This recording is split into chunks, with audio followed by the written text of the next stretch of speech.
Budget কম কিন্তু home decoration করতে খুব পছন্দ? চলো তাহলে চটপট একটা কম খরচায় পুষ্টিকর সুন্দর একটা হোম ডেকোর ক্রাফট শেখা যাক। হাই, আমি পল্লবী। যারা এই মুহূর্তে আমার ভিডিওটা দেখছো তাদের সকলকে ওয়েলকাম। এই ক্রাফটটা বানাতে প্রথমেই লাগবে তোমাদের পার্সেলের বক্সটা, যেটাকে একই মাপে 3টে রাউন্ড শেপে কেটে নিয়ে হার্ডওয়্যারসের দোকান থেকে আনা মোটা দড়ি কিংবা শীতুলি দড়ি দিয়ে গ্লু গান অথবা ফেভিকল দিয়ে ঘোরাতে হবে।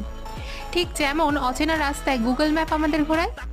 ঘোরাতে ঘোরাতে যখন কার্ডবোর্ডখানা পুরো কভার হয়ে যাবে, তখন নিজের কিংবা বাড়ির ছোট্ট সদস্যের থেকে একটা পেপার আর কিছু কালার নিয়ে নিজের ক্রিয়েটিভ মাইন্ডকে কাজে লাগিয়ে যে কোনো কোড লিখে তা কেটে দড়িতে মোড়া কার্ডবোর্ডে বসিয়ে দিলেই রেডি আমাদের ওয়াল ডেকর। আমি ড্রেসিং টেবিলের পাশে এটাকে সাজিয়েছি, তাই এই কোডটা চুজ করেছি। কেমন লাগলো জানিও, ভালো লাগলে অবশ্যই লাইক কমেন্ট শেয়ার করে দিও।